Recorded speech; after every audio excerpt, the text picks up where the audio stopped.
Halo teman-teman PPA Santo Andreas dan semua yang lagi nonton podcast ini. Welcome to our first episode of PPA Santo Andreas Podcast bersama aku, Patricia Riela. Ada yang tahu nggak nih hari ini topik apa yang akan kita bahas?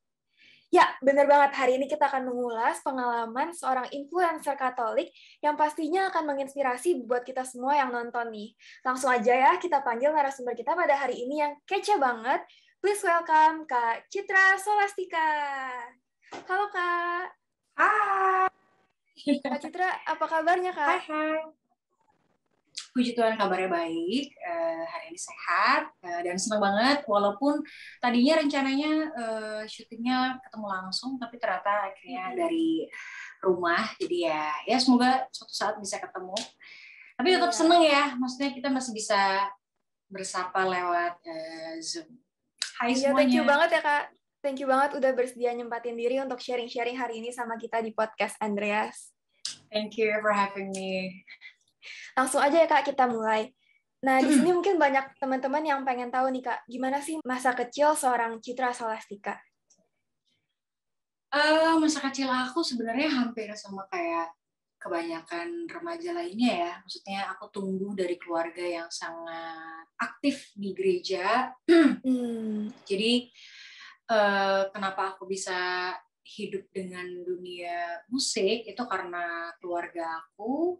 Kebetulan aku punya banyak banget sepupu-sepupu yang usianya nggak terlalu jauh gitu. Jadi kita memang dari kecil banget udah dibiasain untuk aktif dari jadi putra-putri altar, terus jadi lektor, lektris, jadi mazmur, dan paduan suara. Jadi itu hal-hal yang memang sangat dekat dengan aktivitas gereja gitu. Dan memang aku adalah salah satu dari banyaknya anak-anak Katolik dimanapun ya yang memang dibesarkan untuk dekat dengan gereja. Jadi ya bisa dikatakan cukup lahir dari keluarga yang cukup religius gitu. Sangat-sangat sangat-sangat kayak ilmu agama tuh kayaknya harus jadi dasar gitu. Jadi aku disekolahkan pun juga dari kecil selalu di sekolah-sekolah Katolik. Walaupun aku memang pindah-pindah. Jadi dulu aku pernah tinggal di Papua, aku pernah tinggal di ada namanya di salah satu kabupaten di Belitang, itu di Kabupaten Sumatera Selatan. Sampai akhirnya aku pindah ke Jogja, sampai akhirnya lagi aku mengikuti ajang pencarian bakat dan aku di Jakarta gitu. Jadi sebenarnya perjalanan yang pindah-pindah, tapi tetap sih dimanapun aku berada, kayak aku mengikuti gitu. Kalau umur aku udah segini, akhirnya aku masuknya ke mana ya, ke putri altar kah, ke lektor, ke mazmur, kemana. Tapi semua perjalanan itu memang benar-benar dorongan awalnya dari mama aku, karena memang ya gitu deh, di keluarga tuh kayak nggak keren kalau misalnya nggak aktif di gereja. Wih, mantap banget Kak. Tapi aku juga sempat dengar-dengar Kak Citra lahir di keluarga yang berbeda agama, Kak? Iya, benar. Jadi kebetulan mama aku lahir dari keluarga Katolik, sedangkan papaku lahir dari keluarga Muslim. Nah, tapi waktu papaku, jadi aku tuh 3 bersaudara, kakak aku cowok, dua-duanya, terus jadi aku anak bungsu cewek sendiri. Nah, papaku pernah bikin nasar gitu, jadi dia pernah bilang kalau seandainya nanti anak aku perempuan, kayaknya aku mau pindah Katolik gitu. Terus mamaku bilang kayak, ya kalau misalnya mau pindah Katolik ya pindah Katolik aja, jangan tunggu sampai anaknya perempuan. Mungkin karena mamaku takut beban gitu ya, kalau ntar anaknya laki-laki gimana gitu kan. Dan akhirnya papaku mulailah kayak ke gereja. Terus hal pertama yang papaku suka dari Katolik adalah tiba-tiba papaku tuh kayak merinding gitu dengerin salah satu choir paduan suara di salah satu gereja di Jogja. Jadi papaku orang Jogja. Nah, di situ papaku kayaknya kayak merasa terpanggil gitu, sampai akhirnya papaku berdoa dan setelah waktu yang cukup panjang karena mama papaku menikah dengan perbedaan agama, sampai akhirnya papaku bilang kayaknya udah bukan karena anak lagi gitu, kayaknya mau jadi seorang Katolik gitu. Dan mama aku bilang kayak jangan sampai ini anget-angetan gitu, atau jangan sampai ini karena pernikahan atau karena rumah tangga atau segala macam, tapi memang karena suatu panggilan. Sampai akhirnya memang begitu aku lahir dan kebetulan aku perempuan, dan disitulah bapakku semakin kayak merasa doanya dikabulkan gitu. Dan ya itu salah satu singkat cerita dari perbedaan agama. Tapi walaupun papaku pindah ke Katolik, tetap keluarga besar papaku memang Muslim, dan di keluarga mamaku pun juga ada yang mualaf gitu. Jadi kayak dari kecil aku nggak pernah merasa perbedaan agama tuh pernah jadi satu masalah atau bentrok atau karena apa gitu. Jadi kayak aku tuh kebetulan aja gitu ya lahir dari keluarga yang kayaknya karena beda malah jadi seru gitu kalau lagi Lebaran atau kalau lagi Natal gitu, kayak jadi kayak ada aja agenda untuk ketemu keluarga gitu. Jadi kayak ini salah satu pengalaman yang membuat aku juga ingin sekali kelak ketika aku nanti berkeluarga, pengen aja ngasih keberagaman itu tuh sebenarnya indah. Toleransi itu penting banget ya Kak ya? Wah, penting banget. Berarti Kak Citra emang dari kecil udah dibiasakan untuk pergi ke gereja nih ya Kak? Ngomong-ngomong tentang gereja Kak, bener nggak sih Kak gereja juga awalnya Kak Citra terjun ke dunia musik Kak? Iya, benar banget Petres. Kalau misalnya dibilang aku tuh dikenalkan gereja sama keluarga, memang betul sekali karena apa namanya, mungkin karena dari kecil tuh kayaknya tuh menganggap bahwa keren itu adalah ketika berani tampil di gereja atau berani terlibat di gereja gitu. Jadi anggapan aku tentang anak muda yang keren adalah yang kumpul-kumpulin sama kegiatan-kegiatan gereja pada waktu itu. Tapi aku pernah juga ada di satu fase nih Petres, mungkin aku bisa sharing juga ya, kayak aku pernah ada di fase sebagai seorang remaja yang bertanya-tanya gitu, kenapa aku harus Katolik? Kenapa aku harus ke gereja gitu? Kenapa aku nggak jadi keluarga papaku aja gitu? Kenapa aku nggak ke gereja Protestan atau ke ibadah yang lain gitu? Karena dulu aku memang selalu sekolah di swasta Katolik, tapi biasa lah ya kalau swasta Katolik itu pasti ada yang Muslim juga, ada yang Buddha, ada yang Hindu gitu. Dan keberagaman itu karena nggak pernah ada masalah, nggak pernah berantem, dan nggak pernah ada percekcokan, aku jadi menganggap bahwa kenapa aku nggak ke agama lain gitu, kenapa aku harus jadi Katolik. Nah, pertanyaan-pertanyaan itu bergumul di kepala aku, terus kayaknya tuh apa ya, galau gitu di perasaan aku. Kayak ada suara-suara yang bilang kayak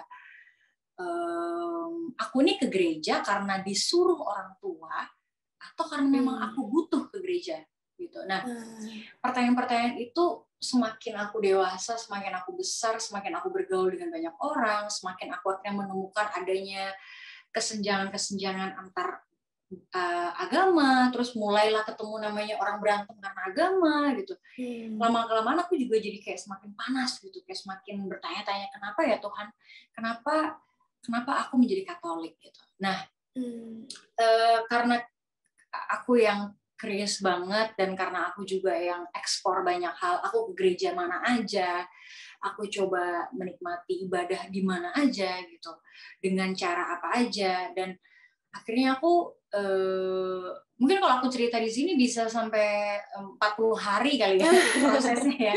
Tapi kalau aku mau long story short-nya ya, yang bisa aku share adalah aku pernah menemukan satu titik di mana kayak, oh ternyata dari sekian banyak yang pernah aku singgahi, yang pernah aku datangi, yang pernah aku lihat, yang pernah aku dengar, kenapa menjadi seorang Katolik? Karena kebetulan itu adalah cara ibadah yang paling pas sama aku.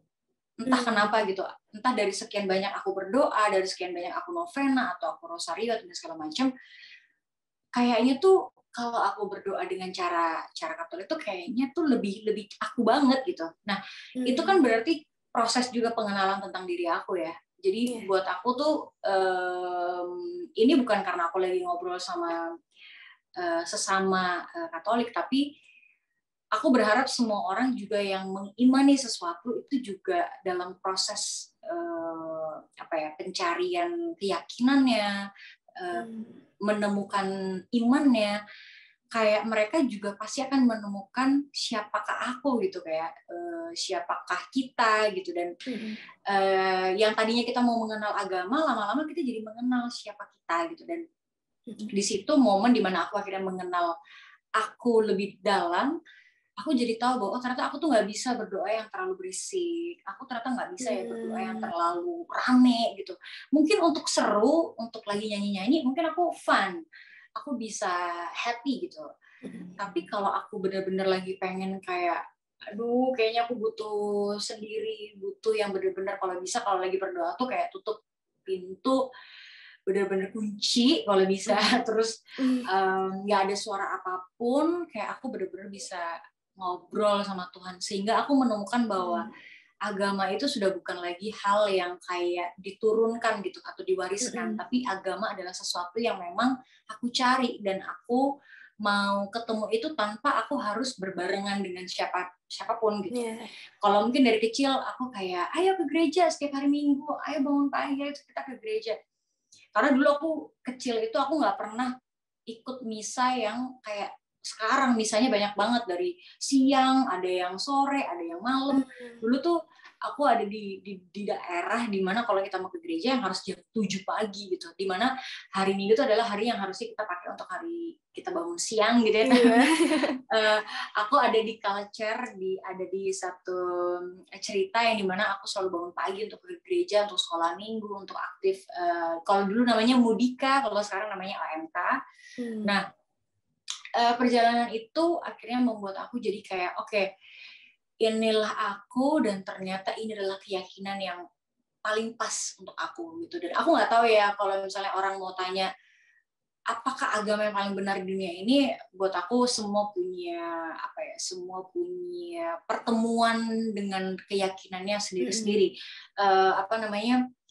Journey-nya beda-beda gitu. Tapi kalau di journey aku, akhirnya aku benar-benar tahu bahwa ini bukan sesuatu yang tiba-tiba datang gitu, tapi aku juga mencari, aku juga effort untuk kayak what's best for me gitu, kayak apa ya religion yang memang benar-benar membuat aku damai, membuat aku menemukan peacefulness dan menemukan aku dan menemukan Tuhan gitu. Dan di segala persimpangan itulah akhirnya aku menjadi Katolik, aku aktif di dalam kegiatan Katolik. Mungkin yang membuat aku benar-benar sangat Katolik adalah kedekatan aku dengan hal-hal yang berhubungan dengan Bunda Maria gitu. Jadi kadang aku suka ngerasa kayak aduh kok aku lebih condong ke Bunda Maria ya daripada Yesus gitu. Kayak kadang-kadang aku bingung gitu, kayak aku saking seringnya kayak berdoa, misalnya aku novena gitu ya, kayak somehow kadang-kadang aku suka kayak aduh Tuhan Yesus maaf ya aku lupa aku kayak sering ngomong kayak gitu, karena sederhananya gini, aku suka yang kayak kenapa ya aku lari ke Bunda Maria, karena kadang-kadang aku suka ngerasa masa sih Tuhan Yesus nggak kabulin permintaan mamanya gitu. Jadi kayak aku suka cara-cara bodoh aku aja gitu, kayak cara-cara yang paling sederhana sebagai seorang anak gitu yang kayak pengen berdoa ya Tuhan, kayaknya kalau aku berdoa sama Bunda Maria kayaknya lebih didengerin deh gitu. In a fun way ya gitu, dan sampai akhirnya ya mungkin itu sih yang bisa aku share tentang aku sebagai seorang Katolik. Iya Kak, jadi walaupun mungkin kita udah lahir di agama Katolik, tapi jangan karena paksaan orang tua ya Kak, kan banyak anak zaman sekarang yang ke gereja karena dipaksa orang tua, tapi harus dari kesadaran dalam diri ya Kak. Benar, dan menurut aku tuh semakin kita benar-benar semakin kita benar-benar menemukan penyerahan diri, semakin kita juga harus banyak tahu informasi juga sih. Menurut aku menjadi seorang Katolik juga nggak bisa yang kayak mau nyari nyamannya aja. Misalnya kayak aku nih, aku mau nyamannya aku adalah berdoa yang nggak berisik gitu. Berarti kan aku cuma nyari nyamannya aku. Tapi menjadi seorang Katolik juga harus, ini menurut aku ya. Jadi menurut aku tuh kalau menjadi seorang Katolik juga harus tahu kayak apa sih yang Tuhan mau lewat agama ini gitu. Apa sih yang pesan apa yang ingin Tuhan sampaikan lewat beragama ini?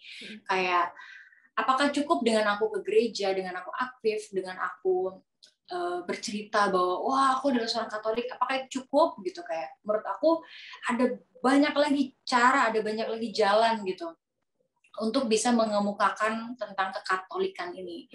Kayak misalnya kita bisa jadi apa ya, kayak kita bisa jadi contoh gitu di sekitar kita atau di komunitas kita yang mungkin nggak harus selalu satu agama gitu. Ya ada banyak cara, dan agama itu menurut aku nggak bisa sesuatu hal yang dipaksakan gitu, nggak yang kayak oke, karena mami papi adalah Katolik kamu harus Katolik gitu. Menurut aku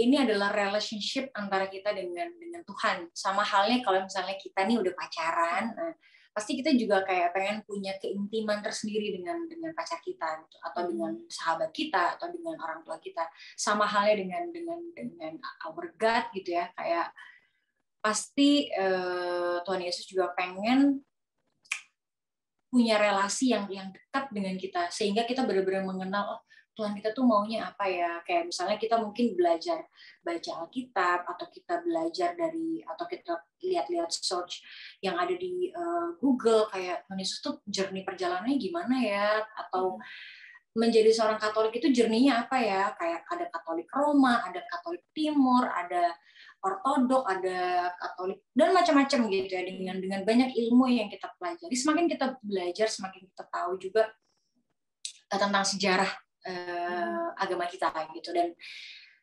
kalau kita menemukan serunya, pasti kita dengan sendirinya akan benar-benar semakin setia gitu, semakin bukan satu hal yang susah gitu untuk kayak menjadi seorang, aduh kok beban banget ya, kayak harus jadi Katolik, harus kayak gini-gini. Karena aku sering banget nih ketemu sama anak-anak muda yang kayak selalu menganggap bahwa menjadi Katolik itu ribet gitu, menjadi Katolik itu susah, menjadi Katolik itu kayak kurang fun gitu ya. Menurut aku, ya itu tadi sih, kayak sama halnya kita kenal sama temen atau kita kenal sama pacar kita gitu, kayak kalau kita nggak kenal, susah kita untuk sayang. Jadi mungkin untuk menambah referensi kita juga, untuk biar lebih sayang sama agama kita atau sama kepercayaan kita, kita juga harus agak effort gitu untuk bisa menemukan Tuhan itu sendiri. Dan itu tadi journey aku. Kayak gitu ya Kak, kalau sama pacar nggak bisa dijodoh-jodohin ya Kak, harus dari kemauan dari dalam diri. Bener banget. Kalau kita nggak suka kan pasti akan susah gitu kita udah jadi males ketemu aja ya Kak. Bener, ini jadi curhat nih. Aduh, iya Kak, balik lagi ke itu Kak, perjalanan tentang Kak Citra bisa menjadi bernyanyi Kak. Apa sih Kak yang waktu itu, kok Kakak tahu kalau panggilan hidup Kak Citra atau tujuan hidup yang Tuhan kasih buat Kak Citra itu adalah bernyanyi gitu Kak? Kayaknya aku akan sama juga dengan adik-adik atau dengan teman-teman yang lagi nonton ya. Kayaknya aku juga pernah ada di fase yang aku nggak tahu aku nih masa depannya akan seperti apa. Dan jujur, menyanyi atau menjadi penyanyi nggak pernah jadi cita-cita aku.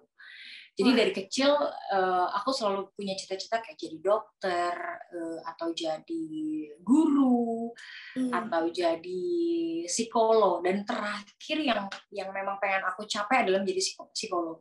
Jadi aku pengen banget kayak pengen tahu tentang kehidupan psikologi dan tentang hubungan antar manusia, hubungan antar relasi dengan apa aja gitu ya. Kayak kalau ngomongin soal psikologi gitu tuh selalu menarik buat aku. Nah, suatu accidentally gitu ya, suatu kecelakaan, aku iseng-iseng ikut Indonesian Idol, dan tiba-tiba jalan yang dilalui, walaupun nggak mudah, tapi jalan yang dilalui itu terasa mengerucut gitu. Kayak yang tadinya aku cuma ikut-ikutan excitement-nya ajang pencarian bakat ini ada di Jogja. Waktu itu aku pas lagi ada di Jogja, lagi sekolah di Jogja, makin lama makin mengerucut gitu, dari yang ratusan ribu orang audisi, terus akhirnya aku jadi perwakilan di Jogja, terus akhirnya aku jadi berapa besar di Jakarta, dari 48 besar terus ke 24 besar, terus tiba-tiba masuk ke 13 besar, sampai akhirnya aku masuk ke 10 besar, 5 besar, 3 besar, tahu-tahu aku grand Wah, final gitu. Kayak what gitu, keren kayak banget ya Kak ya. ya mungkin sekarang kalau dilihat kayaknya keren banget ya. Tapi kalau dulu tuh aku bingung sih lebih tepatnya, kayak apa yang terjadi ya sebenarnya, kok tiba-tiba aku kayak jalannya tuh kayak kalau kita lagi jalan di tol gitu, tiba-tiba masuk kemana ntar lampunya kelihatan gitu. Kayak benar-benar dan waktu itu aku adalah finalis paling kecil. Iya. Aku nggak punya pengalaman apa-apa tentang musik. Aku nggak punya referensi musik yang sebanyak finalis-finalis lainnya. Aku hanya bermodalkan lagu-lagu yang aku nyanyiin ketika aku Mazmur, ketika aku paduan suara. Aku jadi tahu baca not. Kalau seandainya itu nggak pernah ada, mungkin aku bingung kali ada di ajang itu, kok tiba-tiba aku bisa lolos gitu. Ya tapi mungkin itu yang disebut apa ya, kayak panggilan ya. Sampai akhirnya long story short lagi, tiba-tiba aku udah jadi seorang citra skolastika, orang kenal aku sebagai citra skolastika, yang tadinya menyanyi adalah sesuatu hal yang kayak hobi, sekarang jadi mata pencaharian gitu, sekarang jadi profesi. Dan menurut aku ini lebih aneh lagi gitu, kayak aku nggak pernah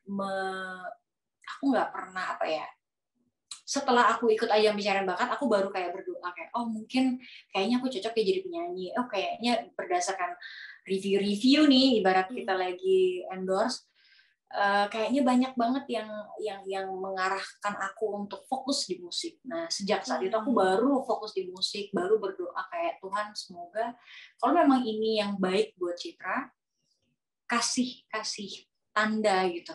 Kasih tanda lewat apa aja. Oh, ternyata tanda-tandanya itu adalah kayak, oh, jual album laris, jual konser laris, gitu, dan macam-macam. Sampai akhirnya aku merasa bahwa ya mungkin ini adalah yang tadi Pak Sia bilang, kalau ini adalah panggilan. Dan aku berusaha untuk mengimani, berusaha untuk menjalankannya, sampai akhirnya ini adalah berkat yang aku bilang ya, kayak menjadi penyanyi itu, karena kalau orang lain melihatnya kayak gampang ya kayak jadi penyanyi, soalnya cuma nyanyi aja gitu terus dibayar gitu. Kayaknya gampang gitu. Dan sebenarnya kalau aku bilang susah tahu, kita harus kayak gini, kita harus tanggung jawab segala macam. Tapi karena pandemi ini, aku jadi menganggap bahwa menyanyi ternyata gampang banget ya. Gitu. Karena jadi bener apa yang kata orang ya Kak? Iya, aku jadi kayak, oh ternyata bener ya kata orang kalau menyanyi itu gampang. Karena di saat pandemi ini aku jadi sadar bahwa ternyata aku melakukan pekerjaan yang amat sangat mudah dibandingkan aku harus memulai startup, memulai bisnis, memulai usaha-usaha rumah, atau kolaborasi dengan orang lain, dengan teman-teman sesatu dunia entertainment gitu. Wah, ternyata lebih gampang nyanyi gitu. Nyanyi nggak nyampe 30 menit, wah aku udah bisa kerja. Udah nggak perlu yang kayak setiap hari syuting virtual. Aduh, melelahkan banget. Tapi ya kalau memang ini benar-benar sebuah panggilan, aku berusaha untuk memaksimalkan aja sih. Menjadi berkat buat orang lain lewat panggilan yang Tuhan kasih ya Kak. Amin. Ini nih buat teman-teman yang lagi di rumah, kalau yang buat masih bingung panggilannya apa, jalanin aja ya Kak, apa yang lagi kita lakuin sekarang, jalanin sebaik mungkin, kan nanti Tuhan akan ngasih clue-cluenya ya Kak. Dan jangan lupa berdoa. Ya walaupun beda-beda ya sebenarnya journey orang-orang, tapi menurut aku dicoba aja dulu gitu, kayak dimulai aja dulu apa yang kalian suka atau apa yang kalian nggak suka pun. Misalnya kalian mau search di sekarang udah banyak banget ya, kita mau cari cara-cara gitu di Google bisa, Pinterest bisa, di mana-mana kayak kita mau bikin apa, kita mau mulai dengan apa, menurut aku dicoba aja dulu. Semakin banyak kita gagal, kita semakin tahu apa yang harus diperbaiki ke depannya. Dan dari semua usaha itu kita mendekatkan diri sama Tuhan, kita minta Tuhan yang bantu. Let God do the rest. Imanin aja ya Kak, pokoknya apa yang kita Bener. jalanin. Balik ke Indonesian Idol nih Kak, peserta Yep. paling muda di Indonesian Idol. Wah, gimana sih Kak rasanya di umur 16 tahun tiba-tiba dikarantina jauh dari orang tua, terus tiba-tiba jadi pusat perhatian banyak orang. Bahkan mungkin yang orang takutin biasanya denger komentar dari juri ya Kak. Benar. Kayak aku pas banget nih Kak di umur 16 tahun ini, misal ditegur orang tua atau guru aja, udah rasanya kayak sedih gitu kan Kak. Kalau ini dikomentarin juri depan banyak orang tuh, apa nih Kak yang menguatkan Kak Citra? Rasanya hampir kalau kata anak muda zaman sekarang kayak meninggal gitu ya. Kayak benar-benar di atas panggung, udah kita habis nyanyi, kita dikomentarin, udah gitu kadang-kadang jurinya suka berdebat juga, ada yang suka, ada yang nggak suka gitu. Kita kayak apa ya, kayak misalnya kita tuh kayak barang yang lagi mau dibeli sama customer gitu, kayak mereka pilih-pilih, kita mau yang mana nih, tapi yang ini kurang nih, yang ini oke nih gitu. Kita kayak produk gitu. Dan iya seneng kalau misalnya komentarnya bagus. Nah yang nggak senengnya adalah ketika komentarnya tuh judes gitu misalnya. Udah kita capek selama seminggu ngafalin lirik, ngafalin lagu, ngafalin dance, terus kita juga capek dibully sama netizen, dibully sama para haters, sama kompetitor-kompetitor lain gitu. Di atas panggung pun kita kayak dihabis-habisi gitu, pokoknya bener-bener kayak di babak belur lah kalau kita udah di atas panggung. Perasaannya pasti campur aduk, pasti kayak takut, pasti kayak bingung, kayak sebenarnya kenapa aku terjebak di sini ya? Pengen menghilang aja ya Kak ya? Iya, dan tapi kalau aku bisa share sedikit ya, aku tuh pernah tereliminasi. Jadi di ajang pencarian bakat itu tuh ada fase yang namanya dieliminasi, tapi bisa diselamatkan lagi oleh juri dan para voter gitu. Nah, aku salah satu yang diselamatkan setelah aku pernah tereliminasi. Jadi ketika aku tereliminasi itu, aku baru menyadari bahwa ternyata pertarungan ini tuh bukan hanya tentang aku gitu. Pertarungan ini tuh tentang para fans aku, mereka yang ngeluarin uang untuk SMS.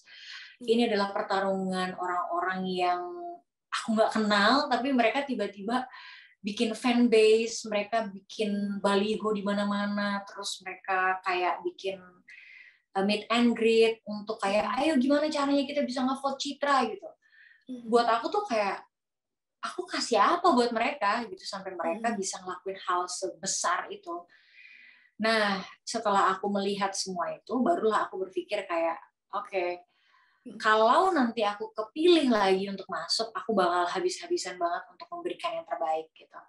Jadi mau juri mau komentar apa, mau nanti aku dikritik kayak gimana, kayak iya bodo amat aja gitu. Kayak aku bakal lawan itu semua dan berusaha untuk memberikan yang terbaik untuk mereka yang berusaha nge-vote aku. Jadi udah yang tadinya mungkin aku ikut ajang pencarian bakat kayak aku pengen tahu seberapa bagus ya suara aku atau seberapa mumpuni ya aku bisa nggak ya gitu.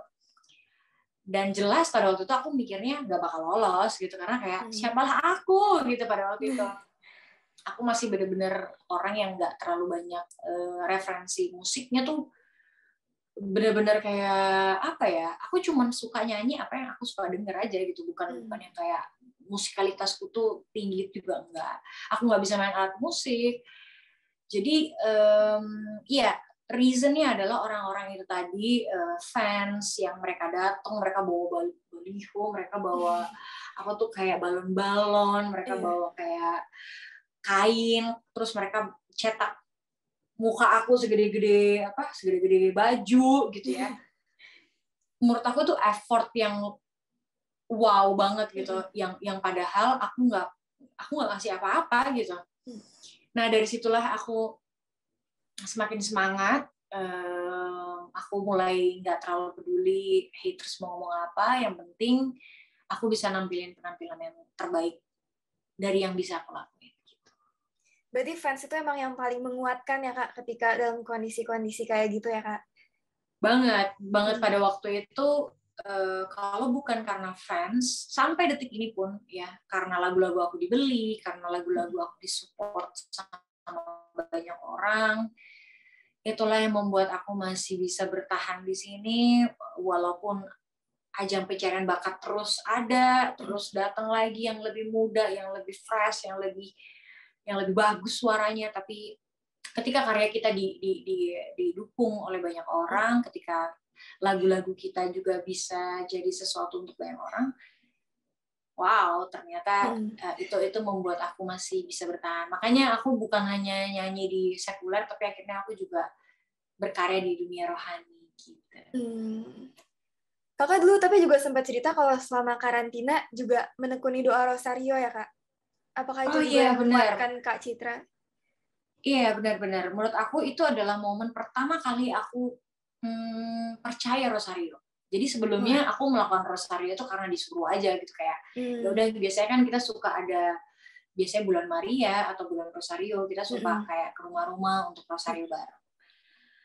Sebelumnya aku melakukan itu sebagai sebuah tradisi aja gitu, sebagai seorang Katolik. Tapi begitu aku masuk Indonesian Idol itu, aku nggak punya siapa-siapa pada waktu itu. Di situ kan aku berjuang sendirian, aku tidur sendiri, jadi kayak siapa ya yang bisa jadi apa ya, untuk nemenin aku gitu di masa karantina. Dan aku bisa bilang bahwa berkat doa itu hal yang paling gratis yang bisa aku lakukan, hal yang paling sederhana yang bisa aku lakukan, tapi bayarannya tuh apa ya, besar banget gitu. Kayak sampai detik ini tiap kali aku ketemu temen aku atau saudara aku yang sesama Katolik gitu, kayak kalau mereka lagi buntu banget gitu, kayak mereka lagi stuck, mereka lagi bingung, mereka butuh keajaiban gitu ya, kayak aku tuh sering dibilang sama teman-teman aku kayak aduh, aku lagi stres banget nih, tolong dong Cid, kalau lo yang doa pasti dikabulin gitu. Terus karena aku sering digituin, sampailah aku bilang sama mereka kayak,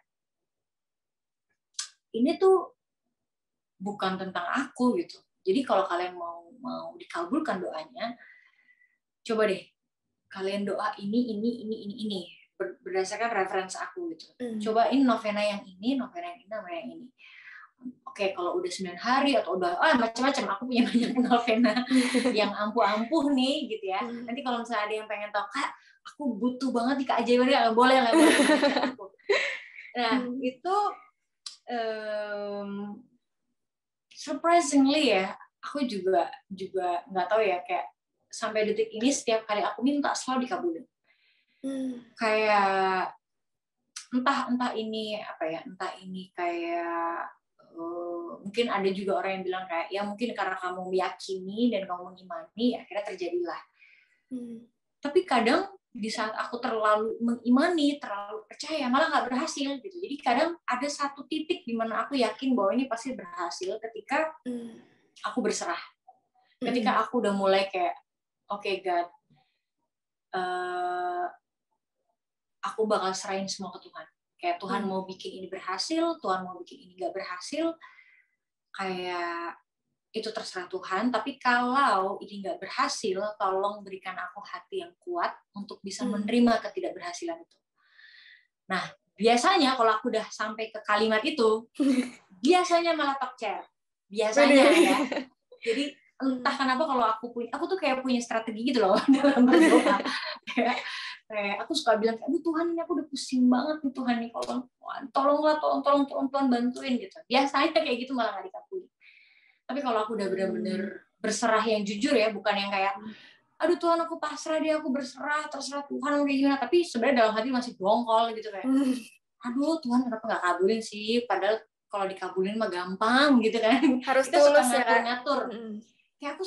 Kayak aku tuh sering bilang sama teman-teman aku atau saudara-saudara aku, sepupu aku gitu, kayak kadang-kadang kita suka ngatur cara kerja Tuhan gitu, kayak Tuhan tuh punya sesuatu yang nggak bisa kita pahami gitu, nggak bisa harus selalu kita pahami. Jadi biar Tuhan aja yang nentuin. Nah tapi kan kalau soal sakit hati, soal kecewa itu kan sesuatu hal yang kita nggak bisa yang nggak bisa kita atur gitu ya. Namanya juga orang patah hati kan, masa nggak sedih gitu kan. Nah, ketika kita sedih, di situ aku minta kayak, kalaupun nanti aku gagal, tolong kasih aku keyakinan, kekuatan untuk bangkit, untuk bisa lebih still, untuk bisa lebih rilis gitu untuk hal-hal apa yang terjadi di depan nanti gitu. Dan benar kalau Rosario salah satu dari banyaknya keberhasilan dalam hidup aku. Wah, pengalaman kakak sangat nguatin kita ya kak, dan teman-teman semua, bahwa kalau lagi ada masalah atau pergumulan, larinya bukan ke hal-hal yang negatif ya kak, tapi cari Tuhan. Karena kalau kita doa Rosario dengan sungguh-sungguh dan gak maksain kehendak ya kak, intinya berserah, dan kalau doa kita selaras dengan kehendak Tuhan, pasti akan didengar dan dijawab gitu ya kak.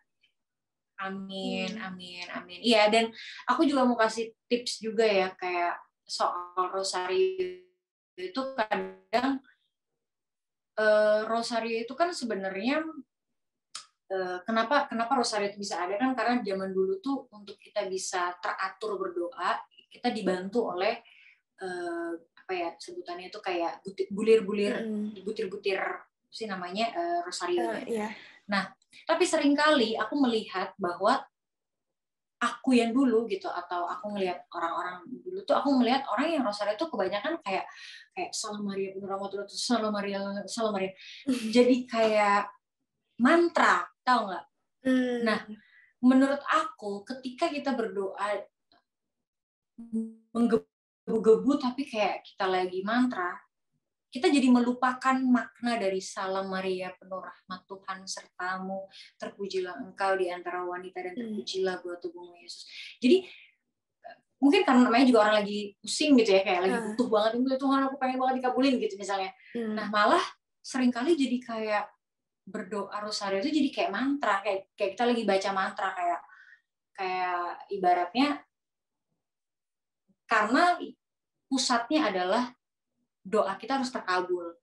Nah, aku tuh mulai menyadari itu sampai akhirnya aku bilang kayak oke, berdoa itu berarti bukan soal menyebutkan dengan lugas lantang benar gitu, tapi memang dengan hati gitu, memang dengan sukacita menyebutnya, memang dengan hati yang benar-benar gimana ya, kayak kita lagi benar-benar mau bilang sama mama kita gitu, kayak mama aku sayang banget, atau ngomong sama teman kita kayak aku kangen banget gitu, kayak benar-benar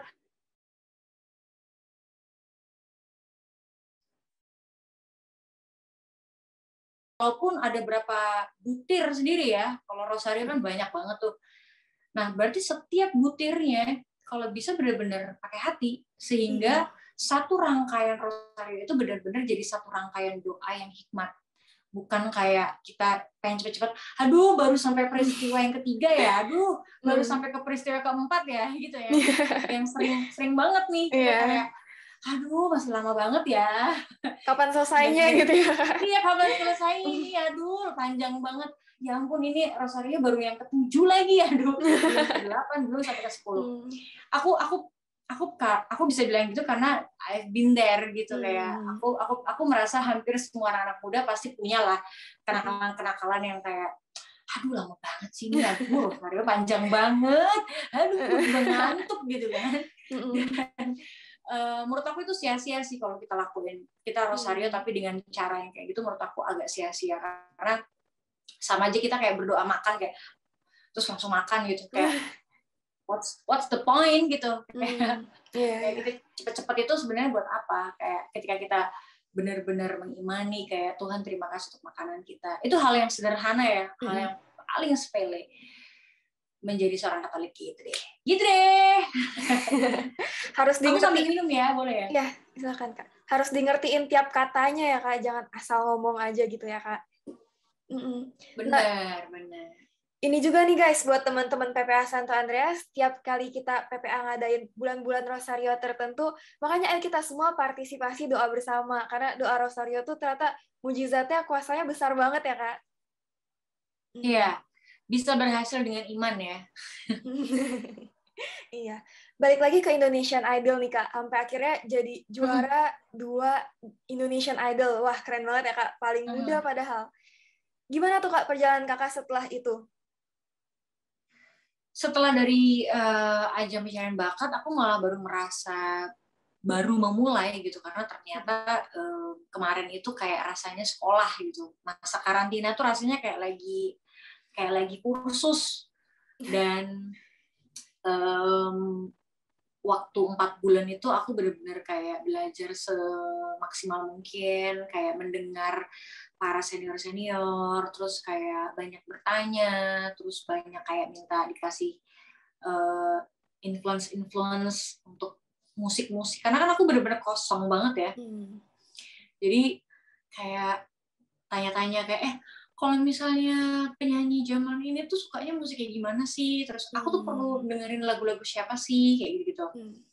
Nah dari situ akhirnya aku berkolaborasi dengan banyak penyanyi, terus aku mulai berkenalan dengan banyak penyanyi, terus bikin lagu bareng, terus bikin karya bareng, dan akhirnya cari lagu, akhirnya ketemu lagu Everybody Knew, terus ketemu lagu Pasti Bisa, dan lagu-lagu lainnya gitu. Sampai akhirnya pernah ada masa di mana kayak aku tuh ditegur sama kakak aku, kayak dia bilang, kamu itu udah banyak banget loh nyanyi lagu-lagu sekuler gitu, kayak dari lagu-lagu itu kamu udah bisa beli rumah, udah bisa beli mobil, udah bisa jalan-jalan ke luar negeri, udah bisa traveling ke Holy Land dan segala macem, ajak keluarga. Kayaknya udah terlalu banyak yang Tuhan berikan buat aku gitu, kayak yang happy itu kayaknya banyak banget ya, walaupun sebelum happy ada masa-masa struggling aku juga untuk kayak bisa diterima di industri musik Indonesia ya. Karena menjadi seorang penyanyi dari jebolan ajang pencarian bakat itu agak-agak kurang diterima gitu, karena dianggapnya kayak penyanyi instan. Nah, butuh pembuktian kan untuk bisa membuktikan kalau I am more than that gitu. Dan disitulah proses pengujiannya panjang juga, sampai akhirnya aku bisa, puji Tuhannya, bikin album, terus bikin konser dan segala macem. Itu di tahun-tahun 2012, 2013, bikin lagu, bikin apa, terus puji Tuhan juga diberikan beberapa apresiasi dari penghargaan ini itu. Terus disitulah kakak aku bilang kayaknya kamu udah lupa ya aktif di gereja gitu. Nah, aku rasanya kayak benar-benar dipukul gitu, kayak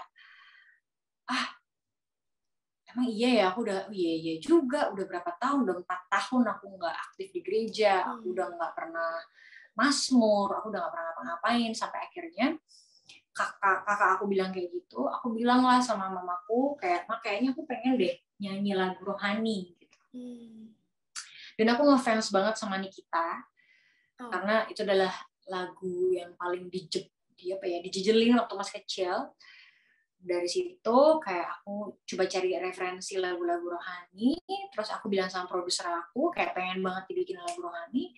Akhirnya terciptalah lagu Pertolonganmu, dan terciptalah album yang ada di Tuhan Melihat Hati itu. Ada beberapa lagu kolaborasi dengan Regina, Delon.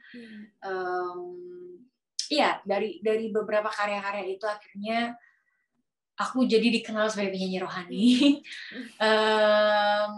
Ya walaupun sebenarnya tadinya aku bikin album itu dan bikin lagu rohani itu hanya untuk membuat aku bisa berkarya di gereja lagi gitu.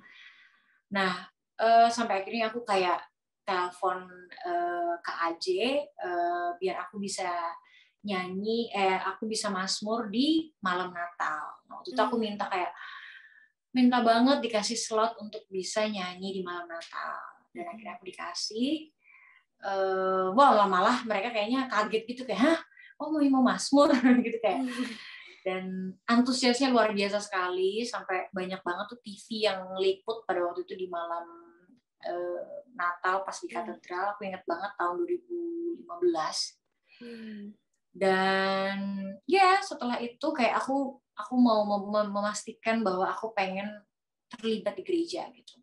Karena aku pengen kayak seimbang atau pengen balance aja, biar sekuler aku jalan, rohani juga aku jalan. Nah cuman ada juga tantangannya gitu. Aku pikir jadi penyanyi rohani itu kayaknya mudah banget, karena semua orang pasti akan welcome gitu. Tapi ternyata ketika aku jadi penyanyi rohani ada juga banyak kritikan-kritikan kayak kok nyanyi penyanyi rohani kok nyanyi sekuler sih, kok nyanyi lagu cinta-cintaan sih, kok nyanyi lagunya yang seronok-seronok gitu ya, sebutannya gitu ya. Dan aku merasa bahwa menyenangkan manusia itu nggak akan ada habisnya.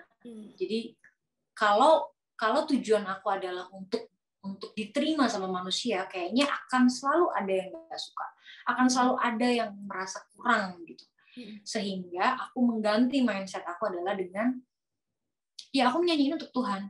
Kalau manusia ada yang suka, terima kasih. Kalau nggak suka, ya mungkin memang nggak cocok aja dengerin lagu aku. Mungkin lebih cocok dengerin penyanyi yang lain. Jadi aku lebih berusaha untuk mengubah mindset aku biar aku nggak pahit hati menyanyikan lagu rohani. Karena ketika aku nyanyi lagu rohani itu ternyata tuh orang jadi expect too much. Kayak mereka berharap bahwa ketika jadi penyanyi rohani nggak boleh harus pakai baju yang gini-gini, nggak boleh yang terbuka atau apa segala macam, atau nggak boleh melakukan hal-hal yang lain-lain gitu, sehingga membuat aku tuh merasa kayak jadi dibatas-batasin gitu. Dan aku pernah ada di fase yang ketika aku dibatas-batasin, aku jadi yang kayak ya udahlah nggak usah nyanyi lagu rohani, simple as that. Tapi itu jadi menutup cara aku memuliakan Tuhan dengan aku ngikutin apa kata manusia. Aku jadi menutup yang harusnya aku bisa lebih banyak nyanyi, ngajak orang nyanyi lagu rohani. Tapi karena ketakutan aku kayak aduh ntar dibilang masa penyanyi rohani kayak gini, masa penyanyi rohani. Akhirnya aku benar-benar kayak aku punya 2 tangan untuk menutup telinga aku punya 2 tangan untuk menutup mata aku untuk nggak ngelihat komentar, aku punya tombol untuk bisa turn off comment, aku punya tombol block untuk ngeblok siapa aja yang ngasih hate comment. Jadi kayak as simple as that, aku bisa melakukan banyak hal untuk menutup apa kata manusia, sehingga jalan aku untuk memuliakan Tuhan tetap terbuka lebar gitu. Kuncinya kalau lagi ngelakuin segala sesuatu, jangan dengerin kata orang, tapi lakuin itu seperti untuk Tuhan, bukan untuk manusia ya Kak. Benar, karena ya kita jadi terbebani gitu. Kita jadi kayak terpaksa nantinya. Jadi aku dalam melakukan hal apapun aku sebisa mungkin sukacita ngelakuinnya biar lebih enteng gitu ngejalanin hidup. Iya, dan jangan lupa apa yang Tuhan kasih balikin ke Tuhan ya Kak. Jangan fokus jadinya ke lagu duniawi juga, tapi tetap fokus ini dari Tuhan, kasih balik ke Tuhan ya Kak. Amin. Kalau misalnya teman-teman bisa punya pemikiran seperti itu, menurut aku itu hebat banget. Ya, yang penting ketika kita melakukan itu untuk Tuhan, kita sukacita ngelakuinnya. Itu jauh lebih penting daripada kita bersungut-sungut ngelakuinnya. Tapi balik lagi ke sebelum terkenal ini nih Kak, aku dengar-dengar sempat ada masa-masa di mana dari tadinya suruh pusat perhatian ada di Kakak nih, juara 2 Indonesian Idol, tiba-tiba ada apa ya Kak, sistem juara 2 ngalah sama juara 1 itu Kak, yang tiba-tiba jadi terlupakan oleh seluruh masyarakat, tiba-tiba melupakan Kakak di mungkin setelah selesai Indonesian Idol itu Kak? Jelas ya, karena memang ketika kita nggak jadi juara 1 di season aku itu tuh punya apa ya, kita sebagai orang yang juara 2 itu kita nggak punya privilege untuk bisa bertanding berjejeran gitu, karena very enough kan, kayak karena kita bukan juara 1-nya ya, jadi kita harus tunggu beberapa tahun untuk bisa berkarya, karena yang dia prioritaskan pasti harus yang juara 1. Menurut aku itu very enough banget. Cuman ya memang agak beda dengan season-season yang sekarang gitu. Kalau yang sekarang tuh juara 1, juara 2, juara 3, juara 4, juara 5 tuh nggak ada privilege gitu. Iya, kalau bisa semuanya terkenal, atau kebanyakan malah ada yang juara 5-nya lebih terkenal, juara 3 lebih terkenal, dan macam-macam. Menurut aku setiap season journey-nya beda-beda. Dan iya, aku pernah ada di fase yang kayak gitu, sehingga aku juga harus mandiri untuk nyari lagu sendiri, untuk bikin strategi sendiri, untuk bisa melahirkan karya gitu. Sempat ada kepikiran buat nyerah nggak Kak saat itu? Sempet sih mungkin ya, karena aku ngelihatnya kayak, aduh, aku udah gak menang, aku ngapain ya di Jakarta, apa aku balik lagi aja ke Jogja sekolah gitu ya, karena waktu itu aku masih 6 bulan sekolah di Jogja, sekolah di SMA maksudnya. Tapi pas aku ngeliat kayak, aduh sayang banget sih kalau aku pulang ntar orang makin lupa lagi sama aku. Mungkin mereka nggak pernah ingat bahwa aku pernah eksis gitu, aku pernah ada di dunia musik ini gitu. Jadi kalau aku pulang kayaknya itu akan lebih meluputkan aku gitu. Jadi aku berusaha untuk kayak ya udah deh, coba kita jajahi dulu Jakarta beberapa bulan. Aku ngekos, terus kayak pengen tahu aja how it works gitu, kayak gimana bisa berjalan sampai akhirnya ya benar kalau tadi dikatakan itu adalah sebuah panggilan. Ternyata memang benar-benar dimudahkan banget, kayak jalan Tuhan itu kayak melipat gandakan sesuatu yang kita nggak bisa, bahkan kita nggak sampai sana pikirannya gitu.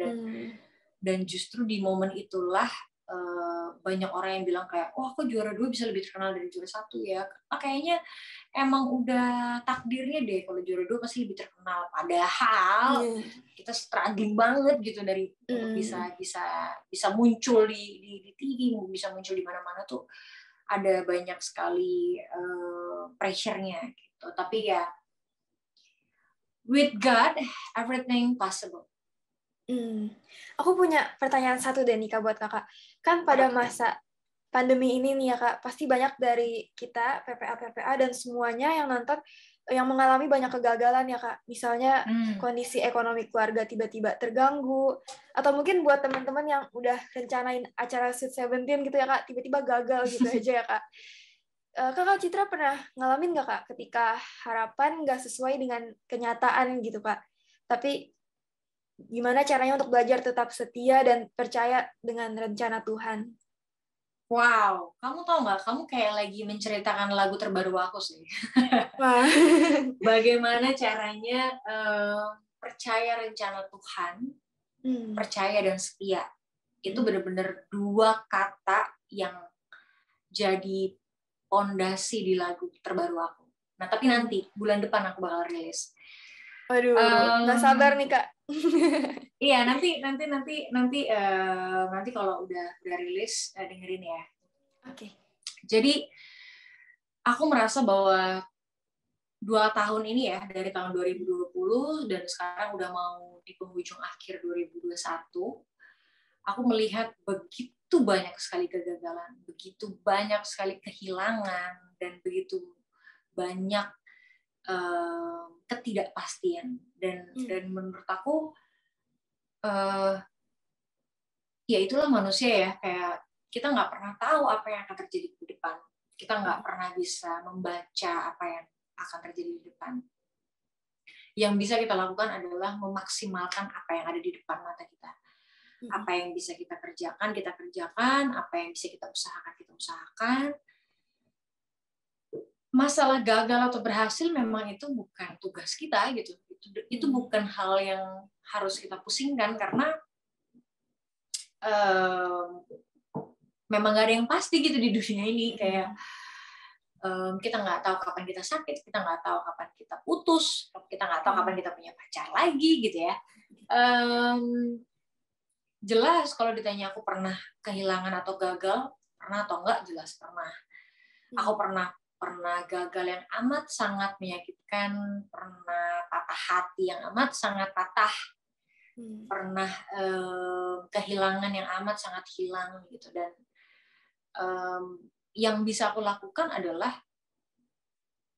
awal-awal mungkin aku kayak nggak terima gitu, kayak I've done much gitu, kayak I've done much God gitu ya, kayak aku udah melakukan A, B, C, D, E, F, G sampai Z untuk be a good person gitu, kayak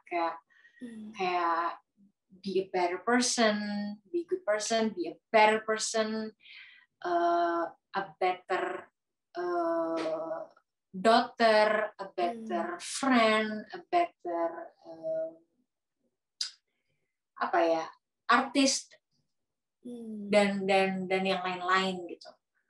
Kayak menurut kacamata kita dan menurut hati kita kayaknya kita udah melakukan yang terbaik gitu. Tapi kan ini kenapa aku bisa bilang ini, karena aku sudah mencerna gitu ya.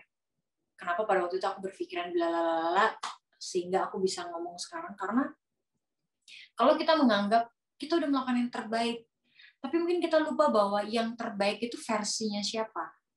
Versinya kita sebagai manusia, dan versinya kita sebagai, mungkin kalau aku versinya Citra mungkin beda sama versinya Persia, mungkin beda versinya sama mama kita atau teman kita, beda-beda versi orang mengatakan terbaik itu beda-beda. Jadi gimana kalau kita tunggu aja jawaban dari Tuhan gitu. Karena yang menentukan kita udah melakukan yang terbaik atau belum itu Tuhan, bukan kita. Jadi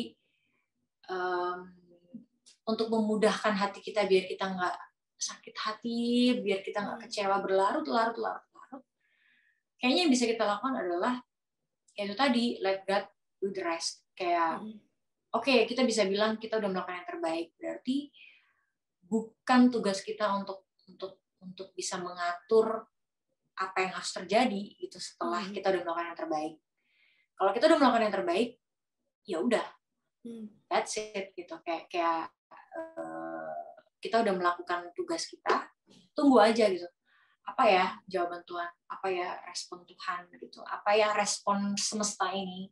Apa respon orang lain, atau apa respon teman kita atau siapapun yang menjadi apa ya, yang berinteraksi dengan kita. Jadi itu akan mengurangi kekecewaan kita, karena kalau kita udah melakukan yang terbaik dan kita berekspektasi untuk kayak harus kayak gini ya nanti hasilnya, menurut saranku juga kayaknya kita harus tahu kapan kita menaruh ambisi, kapan kita juga harus tahu let go gitu. Karena ketika kita ambisi banget, ketika kita maksa banget, ketika kita berharap banget, kita juga harus siap bahwa bisa jadi itu gagal, bisa jadi itu nggak berhasil, bisa jadi itu bukan yang terbaik untuk kita. Dan memang proses ya untuk kita bisa menerima kegagalan. It takes time. Tapi ya apa ya? Makanya tadi aku bilang bahwa untuk menghadapi kegagalan dan kekecewaan kita butuh Tuhan untuk menguatin kita. Jadi jangan sampai ketika kita gagal atau kita kecewa kita malah ninggalin Tuhan. Kita jadi merasa kayak aduh Tuhan nih nggak dengerin mau kita gitu. Karena ya kalau kita memang benar-benar percaya Tuhan ya, Tuhan udah tahu yang terbaik buat kita tuh jauh sebelum masalah datang. Terus kalau orang bilang kalau memang Tuhan tahu ada masalah, kenapa harus dikenain ke kita gitu? Kan Tuhan bisa aja singkirin tuh masalahnya, dipindahin ke yang lain gitu. Kenapa kita harus ngerasain? Karena dari kekecewaan itu, dari masalah itu kita belajar. Dan menurut aku tuh ketika kita belajar, kita jadi lebih tahu ke depannya ketika kita mau menghadapi hal yang serupa, bagaimana kita respon. Karena kayak semalam aku sempat bikin caption gitu ya, kayak it's always about how we respond gitu. Kayak bagaimana kita merespon sesuatu itu hanya tentang itu, bukan tentang not the way life is gitu. Kayak menurut aku hidup itu tentang bagaimana kita merespon aja.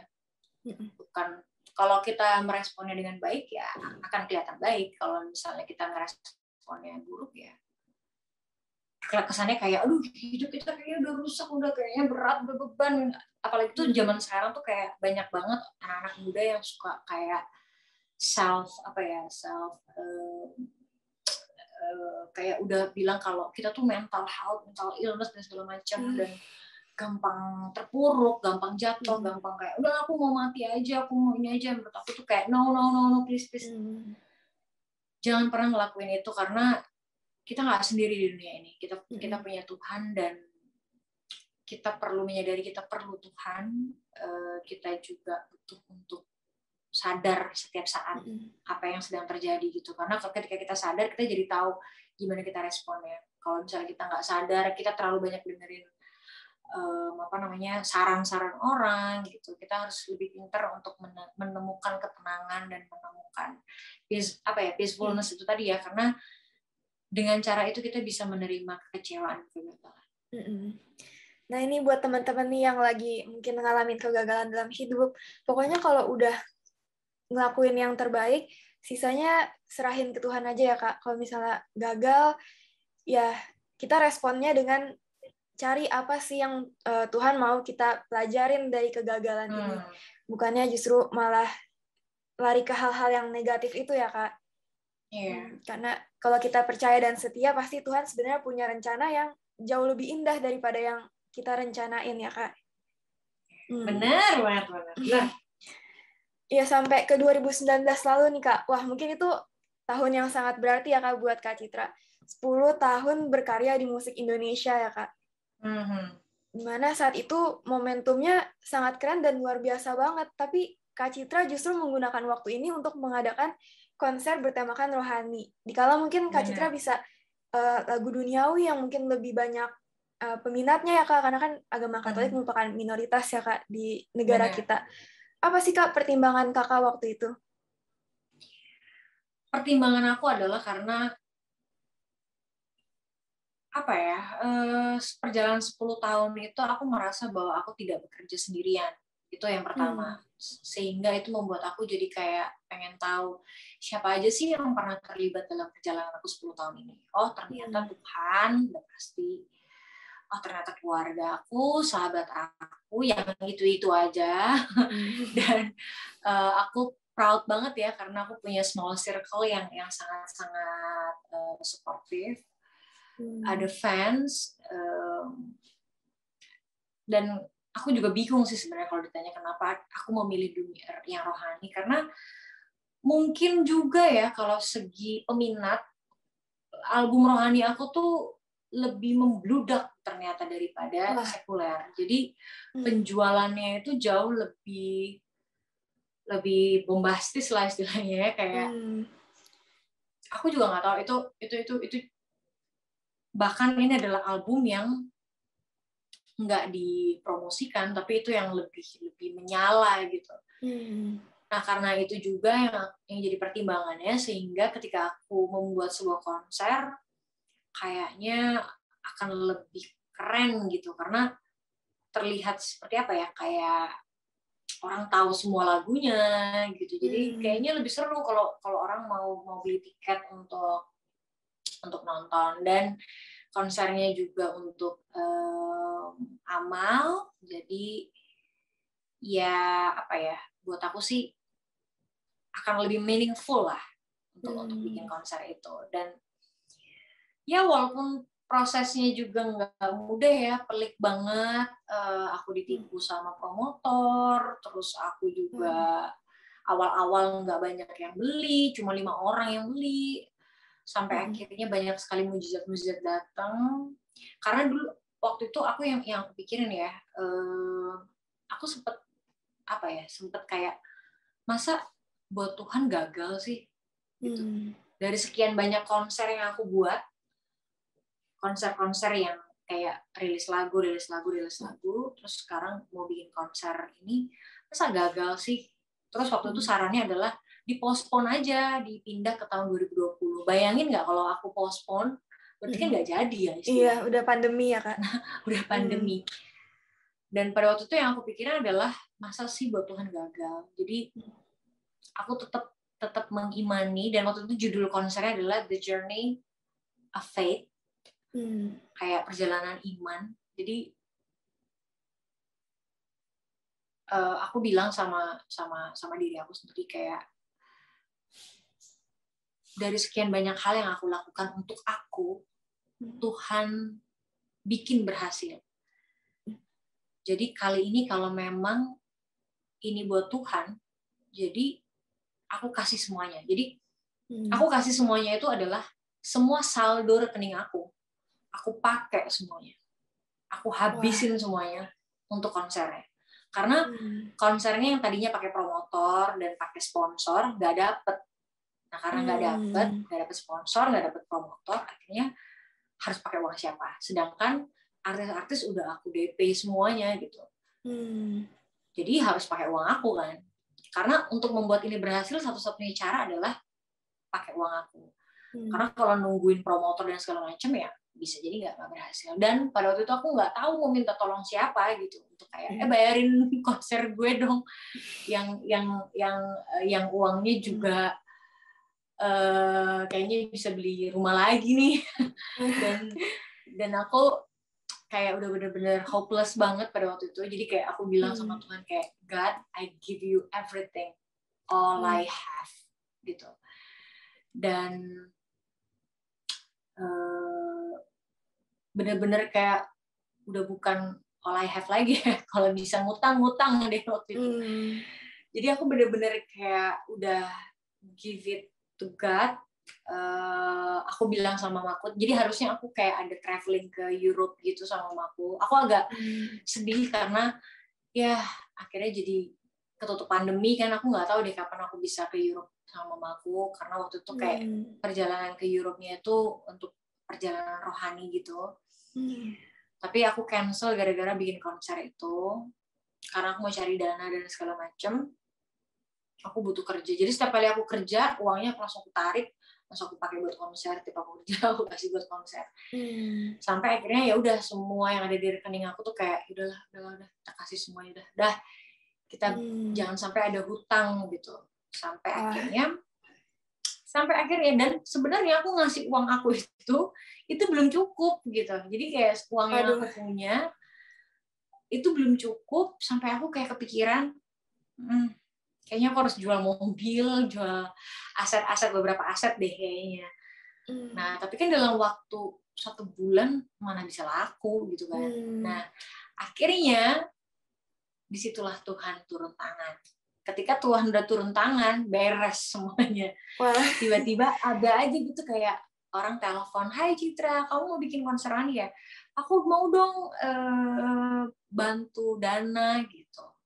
Aneh banget kan? Pernah nggak sih kita kayak tiba-tiba ada orang datang kayak, "Hai, aku mau bantu kamu dana nih." Kayak datang dari mana dia, dari planet mana dia tiba-tiba mau bantu dana, dan dari mana dia tahu kalau aku butuh dana? Karena nggak ada orang yang tahu butuh dana. Aku nggak cerita ke siapapun, hanya orang internal dan keluarga aku dan teman-teman aku aja yang tahu kalau aku dirundung masalah besar gitu. Teman-teman aku yang jadi bintang tamunya nggak ada yang tahu masalah itu. Jadi itu benar-benar, aku bilang ya, kalau Tuhan udah turun tangan, semua kekhawatiran lenyap gitu. Jadi tiba-tiba orang datang ngasih dana tuh nggak tanggung-tanggung kayak, "Hai Citra, aku mungkin cuma bisa bantu 400 juta ya, aku cuma bisa bantu 200 juta ya, aku bisa bantu segini ya." Aku kayak Oke, tunggu. Ini orang-orang ini datang dari mana ya, gitu. Dan aku nggak pernah stop cerita hal ini ke siapapun. Kayak setiap kali aku ketemu temanku yang kayak lagi butuh mujizat atau apa gitu, kayak aku selalu cerita hal ini. Karena menurut aku ini super duper jumbo powerful keajaibannya. Kayak aku hampir kehilangan cara. Aku bener-bener yang kayak, Tuhan, aku udah gak mampu lagi, Tuhan, aku udah gak sanggup lagi, Tuhan, aku udah gak punya apa-apa lagi, Tuhan. Semua udah aku kasih ke Tuhan. Masa sih masih berhasil gitu. Dan bener-bener cepet banget, Tuhan tuh kasih kayak bet, semua langsung lunas. Gedung, artis, orkestra, dekorasi. Apa lagi ya, biaya untuk volunteer, biaya untuk banyak banget biaya-biaya yang lainnya. Dan amazing-nya lagi adalah seminggu sebelum konser itu tuh masih belum full yang beli tiket. Tapi ajaibnya nih, 1 jam sebelum konser kakak aku harus cari pinjaman kursi karena kapasitas Balai Sarbini itu kan 2.500 orang ya. tiba-tiba kakak aku minta pesan kursi 1.000. Wah. Dalam waktu 1 jam. Aku nggak ngerti juga ya itu gimana caranya dapat. Tapi ternyata dapat. Jadi kayak mungkin buat kursi-kursi pernikahan atau yang lain-lain yang memang kerjanya cepat gitu. Tiba-tiba tuh antrian konser aku itu sampai, kalau kamu tahu Plaza Semanggi itu sampai dibikin kayak keliling-keliling gitu, jadi biar semuanya bisa ngantri sampai di Plaza Semanggi, sampai di dalamnya orang nunggu buat ngadem karena dari pagi mereka udah ngantri. Aku juga nggak ngerti itu orang-orang itu kira-kira datangnya dari ufuk mana coba yang tahu ada konser di situ, dan mereka beli tiketnya on the spot. Jadi tumpah ruah gitu. Jadi kayak bener-bener kayak aku kejatuhan duren gitu. Kayak yang tadinya aku habis-habisan, ini jadi kayak kebanyakan. Sampai akhirnya aku bilang kayak yaudah, yang buat amal kita kasih 100%, yang tadinya mungkin buat biaya-biaya lain, ternyata kita bisa ngasih lebih banyak dari yang seharusnya. Terus aku juga nggak nombok, aku juga jadi kayak dapat untung gitu. Jadi kayak bikin konser sekuler gitu. Disitulah aku bilang kayak how great my Lord, my God gitu. Kayak itu salah satu hal termustahil tapi terajaib yang pernah terjadi dalam hidup aku. Tuhan kalau udah ulurin tangannya sampai kita aja nggak expect sekeren itu ya Kak. Iya. Bener. Wah. Ya, itu udah di luar kendali aku sebagai manusia sih itu. Pokoknya kuncinya berserah aja sama Tuhan ya Kak. Ketika kita berserah pasti Tuhan ulurin tangannya buat kita yang tetap setia dan percaya dengan Tuhan ya Kak. Ini sama seperti lagu. Kalau kita kasih semuanya buat Tuhan, Tuhan nggak akan cuma kasih apa yang kita mau. Yang nggak kita minta aja Tuhan udah tahu yang kita mau apa. Ini kayak lagu Kak Citra yang Pertolonganmu ya Kak. Yang ketika kalau kita udah berserah, Tuhan langsung mengulurkan tangannya untuk menolong kita. Benar. Kak, boleh nggak nih Kak, nyanyi dikit aja buat kita semua nih Kak, di rumah? Boleh. Lagu Pertolonganmu? Iya, boleh Kak. Boleh ya. Pertolonganmu begitu ajaib, Kau telah memikat hatiku. Di saat aku tak sanggup lagi, di situ tanganmu bekerja. Pertolonganmu begitu ajaib, Kau telah memikat hatiku. Kini mataku tertuju padamu, ku rasakan kasih-Mu, Tuhan. Wah, keren banget Kak. Langsung tenang banget. Oh my God, suatu kehormatan bisa dengar Kak Citra nyanyi. Thank you so much, Patricia. Thank you. Iya Kak, udah nggak kerasa udah 1 jam lebih ya Kak kita ngobrol-ngobrol bareng tentang perjalanan iman Kak Citra ini. Tapi sayangnya obrolan kita harus berakhir nih Kak kayaknya malam ini. Ya, ini sebelum mati ya, kalau di Zoom tuh kalau udah 1 jam. Tapi sebelumnya boleh dong Kak kasih closing statement buat teman-teman PPA Santo Andreas yang mungkin sekarang lagi mengalami masa-masa sulit dalam hidup, apa pesan-pesan Kakak nih?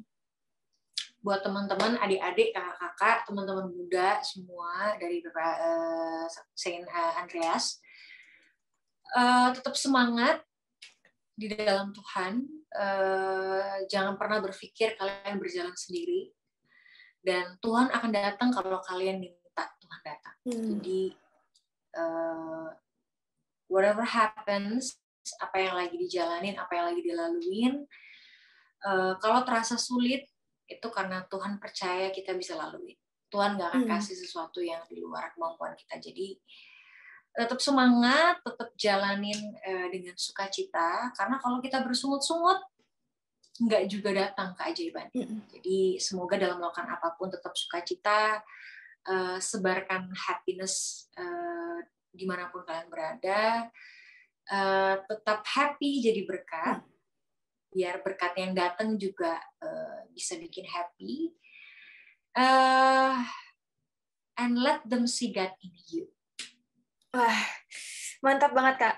Oke Kak Citra, terima kasih banget ya Kak untuk sharing-sharingnya. Semoga sharing Kak Citra bisa inspirasi semua teman PPA dan seluruh umat paroki Kedoya yang nonton podcast ini. Dan semoga Kak Citra bisa selalu menjadi berkat. Seluruh umat paroki Kedoya.